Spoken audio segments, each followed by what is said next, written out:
Assalamualaikum warahmatullahi wabarakatuh.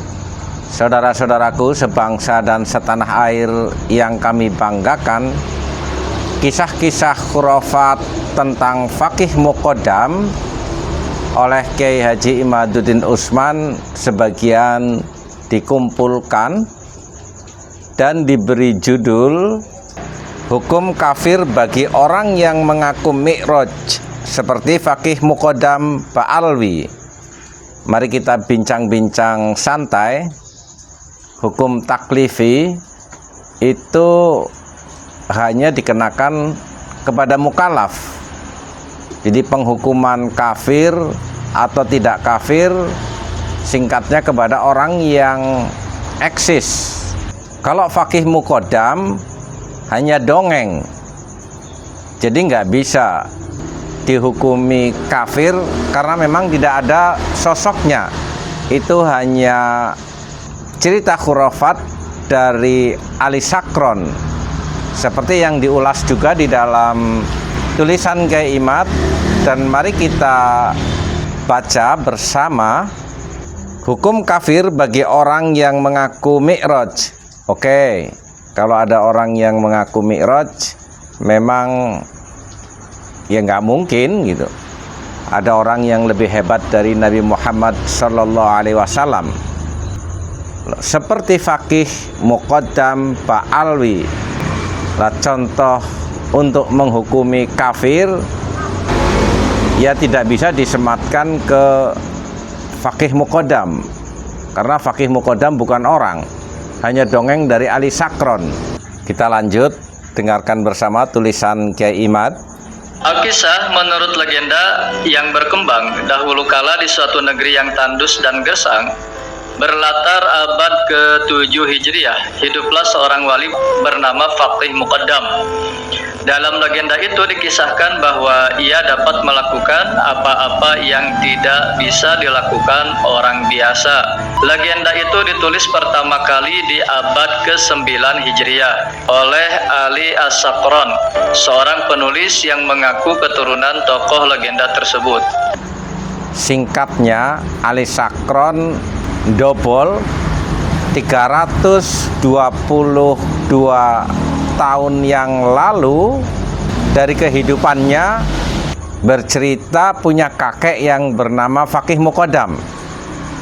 Tapi dari kajian sejarah, filologi, dan ilmu nasab tidak pernah ditemukan adanya sosok orang yang bernama Faqih Muqaddam. Dalam legenda tersebut dikisahkan Faqih Muqaddam telah mencapai derajat kewalian yang mengalahkan seluruh para wali di dunia. Ia hanya bisa dikalahkan oleh para sahabat Nabi saja atau oleh orang yang disebutkan oleh Nabi Muhammad Shallallahu Alaihi Wasallam akan keunggulannya seperti Uwais Al-Qarni. Dikisahkan pula bahwa Faqih Muqaddam berkata, bandinganku dengan kalian sama seperti bandingan Nabi Muhammad Shallallahu Alaihi Wasallam dengan kaumnya. Dalam legenda yang berkembang itu dikisahkan pula bahwa Faqih Muqaddam setelah wafatnya selalu datang mensolati jenazah orang yang meninggal. Ini zombie atau makhluk halus? Nggak jelas ya. Kalau makhluk kuburan kan sudah alam gaib ya. Jadi mana mungkin bisa wujud kembali ke dunia lagi, bahkan sampai menyolati orang yang meninggal. Para wali-wali Allah, para ulama-ulama yang sudah masyhur juga tidak pernah dikisahkan memiliki karomah setelah meninggal kembali lagi ke dunia. Kalau toh ada, mungkin hanya pengalaman spiritualitas dalam bentuk mimpi atau mukasyafah atau semacam ilham begitu. Dan itu biasanya khusus dialami oleh orang-orang tertentu yang memang dipilih oleh Allah menjadi wali. Dikisahkan pula ketika gurunya yang bernama Mbah Marwan meninggal dunia, Faqih Muqaddam sedang berada di luar kota. Ketika ia datang, gurunya telah dikubur. Lalu ia bersemedi dan berjanji tidak akan berhenti dari semedinya kecuali gurunya telah datang kepadanya. Lalu gurunya datang dan mereka berdua berdialog. Dalam dialog itu Fakih Muqaddam bertanya kepada gurunya, "Bagaimana kedudukanku menurut kalian para ahli barzah?" Lalu gurunya menjawab, "Mereka ahli barzah merindukanmu seperti orang-orang merindukan musim gugur." Halaman 104. Jadi ini cuma dongeng aja ya, nggak apa-apa buat lucu-lucu. Tapi ya kalau bisa yang agak nyerempet-nyerempet kebenaran. Masa menceritakan wali masih butuh pengakuan bahkan dari orang yang sudah meninggal. Kalau wali ya udah wali, la khaufun alaihim walahum yahzanun, udah nggak ada urusan dia punya status apa, dia diakui bahkan oleh para penghuni kuburan. Ya tapi dobol ya begitulah dobolowi. Dikisahkan pula dalam legenda itu, ada seorang teman Fakih Muqaddam bernama Abu Khuraisoh hilang di perjalanan. Lalu datang seseorang mengatakan bahwa ia telah mati. Kemudian Fakih Muqaddam menundukkan kepalanya, lalu setelah beberapa saat kemudian ia berkata, "Ia belum mati." Orang itu bertanya, "Bagaimana engkau tahu bahwa ia belum mati?" Kemudian Fakih Muqaddam berkata, "Aku telah mencarinya ke surga, lalu aku tidak melihatnya. Tidak mungkin ia akan masuk neraka." Ini halaman 104. Dalam legenda itu disebutkan pula bahwa kuburan Fakih Muqaddam adalah kuburan keramat.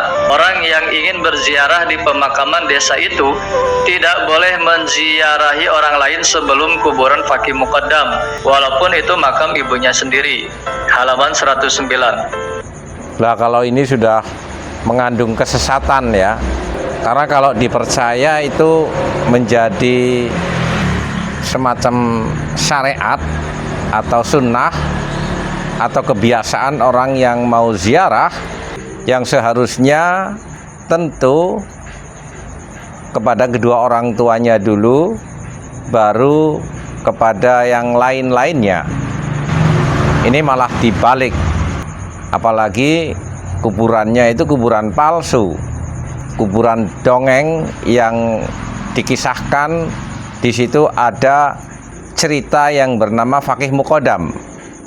Dikisahkan pula ada seseorang yang ingin menziarahi kakeknya, lalu datanglah dari angkasa dua orang, lalu berkata, "Jika engkau ingin berziarah kepada kakekmu atau yang lainnya, maka mulailah dengan kuburan Fakih Muqaddam. Baru engkau menziarahi orang yang engkau mau. Jika engkau terburu-buru, maka ucapkanlah salam kepada Fakih Muqaddam." Lalu orang itu bertanya, "Kalian berdua siapa?" Lalu kedua orang itu menjawab, "Kami adalah Abu Bakar dan Umar bin Khattab." Lalu kedua orang itu terbang seperti dua burung elang ke tengah angkasa. Halaman 109. Kalau toh iya benar Sayyidina Abu Bakar dan Sayyidina Umar, ya nggak ngurusin lah hal-hal yang gitu-gituan. Tapi ya lagi-lagi namanya dobol, ya silahkan saja, tinggal kita ini pekok atau enggak, mau percaya dengan kebohongan klan Ba'alwi atau kita punya nalar dan tuntunan syariat agama Islam yang melarang terhadap kisah-kisah halu. Kisah-kisah legenda semacam itu bagi sebagian orang disebut keramat, padahal keramat sangat jauh berbeda dengan legenda atau khurafat. Keramat adalah kisah asli yang keluar dari seorang wali yang dapat disaksikan oleh manusia di masa ia hidup. Jika keramat keluar dari orang masa lalu, maka kisah keramat itu harus diceritakan dalam tulisan-tulisan orang yang masih hidup di masa lalu itu. Jika ada kisah-kisah keramat orang masa lalu seperti Fakih Muqaddam, namun dikisahkan baru 332 tahun setelah wafatnya tanpa ada referensi dari sumber-sumber masa lalu, maka itu bukan keramat tapi khurafat. Ia hanya legenda yang dikisahkan lalu dianggap sebagai benar-benar pernah terjadi. Keramat para wali itu ada, penulis pun beberapa kali melihat dan merasakan karomah para kiai. Suatu saat penulis mendatangi guru penulis Kiai Haji Mufti Asnawi Banten, seorang kiai yang menulis kitab Amsilatul I'rab, bermaksud memohon izin dan memberitahu bahwa penulis telah didaftarkan oleh sebuah partai politik sebagai calon legislatif. Sebelum penulis mengutarakan maksud penulis, ketika baru saja duduk, guru penulis berkata, "Kamu jangan ikut-ikutan nyalon-nyalon dewan ya," atau dengan susunan kalimat yang mendekati kalimat tersebut. Gus Dur radhiyallahu anhu adalah seorang wali yang keramatnya syuhrah wal istifadah, telah masyhur, telah terkenal. Gus Dur ini memiliki karomah. Banyak orang yang bersaksi tentang keramat Gus Dur yang dapat mengetahui suatu takdir di masa depan. Tidak tanggung-tanggung keramatnya itu diceritakan oleh tokoh-tokoh penting negara Indonesia seperti Mahfud MD, Luhut bin Sarpanjaitan. Keduanya menceritakan Gus Dur mengatakan dirinya akan menjadi presiden jauh sebelum ia menjadi presiden. Bahkan kisah ini diceritakan oleh Kiai Haji Said Akil Sirot yang menunggui ketika Gus Dur berada di rumah sakit. Kalau keramat Gus Dur bercerita mau jadi presiden, syuhrah wal istifadah, terutama ketika menyelenggarakan open house. Hampir setiap hari menceritakan bahwa kiai-kiai sepuh mengutusnya untuk menjadi presiden, yang pada waktu itu hampir-hampir di luar nalar. Nyatanya beliau menjadi Presiden Republik Indonesia yang keempat. Itu baru keramat. Keramat itu real, bisa dilihat juga secara fisik oleh orang-orang. Beda kalau ndobol, kisahnya aneh-aneh, seperti bisa ke surga, seperti bisa mi'raj. Itu jelas menyalahi syariat dan akal sehat. Keramat itu ada dan dapat disaksikan oleh orang yang semasanya, lalu diceritakan dan ditulis. Sekali lagi penulis katakan, jika kisah keramat itu baru diceritakan 332 tahun setelah wafatnya, seperti kisah keramat Fakih Muqaddam, di mana keramat-keramatnya tidak pernah disaksikan oleh orang pada masanya, yaitu tahun 653 Hijriah, tetapi baru ditulis setelah 332 tahun oleh orang yang mengaku keturunannya, yaitu Ali As-Sakron pada tahun 895 Hijriah, maka yang demikian itu bukan keramat tetapi legenda atau khurafat. Legenda atau khurafat, kisah bohong. Jadi nggak ada Fakih Muqaddam, makanya juga tidak bisa dihukumi sebagai kafir atau lain-lainnya. Barang nggak ada ya nggak ada hukumnya. Hukum itu terkena bagi orang-orang yang mempercayai khurafat atau yang ngarang-ngarang khurafat itu sendiri. Jelas terjebak kepada perilaku kesesatan. Selain legenda-legenda Fakih Muqaddam dalam kitab Al-Burqah, legenda-legenda lain darinya juga ditulis dalam kitab Al-Jauhar Syafaf. Dalam kitab itu disebutkan bahwa Fakih Muqaddam melakukan surat menyurat dengan Syekh Sa'ad Az-Zifari. Dalam suratnya itu, Fakih Muqaddam mengaku telah melakukan mi'raj ke Sidratul Muntaha sebanyak 70 kali, halaman 79. Selain kisah legenda tentang mi'raj itu tidak terkonfirmasi sumber primer dan sumber sekunder eksternal, legenda itu dihukumi kafir oleh para ulama Islam.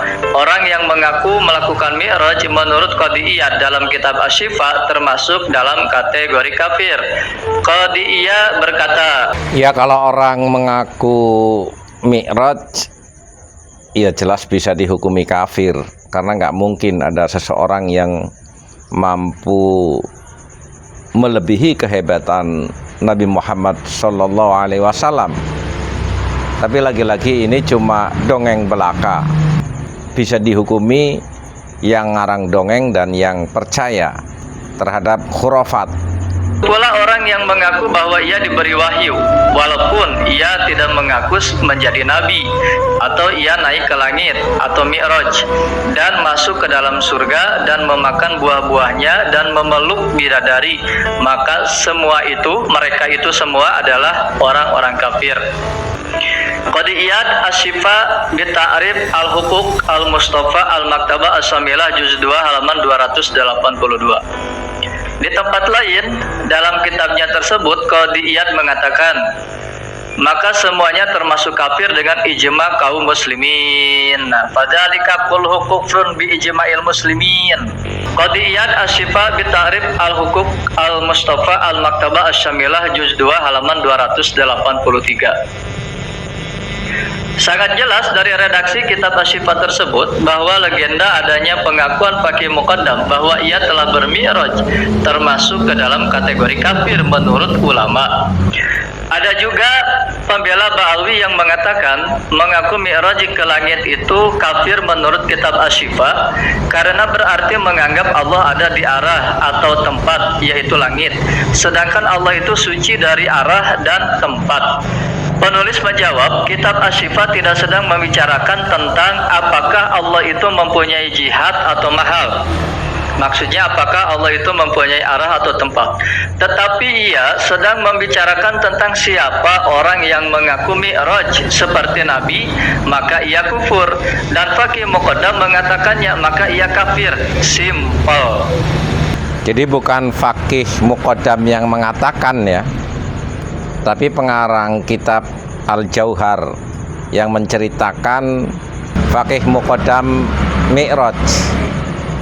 Lebih lengkap kumpulan khurafat tentang Faqih Muqaddam, Kiai Haji Imaduddin Utsman sudah merangkumnya dalam sebuah tulisan dengan judul Hukum Kafir bagi Orang yang Mengaku Mi'raj, seperti Faqih Muqaddam Ba'alwi. Silahkan googling di Nahdlatul Ulum atau di RMI Banten. Terima kasih. Wa'alaikum warahmatullahi wabarakatuh.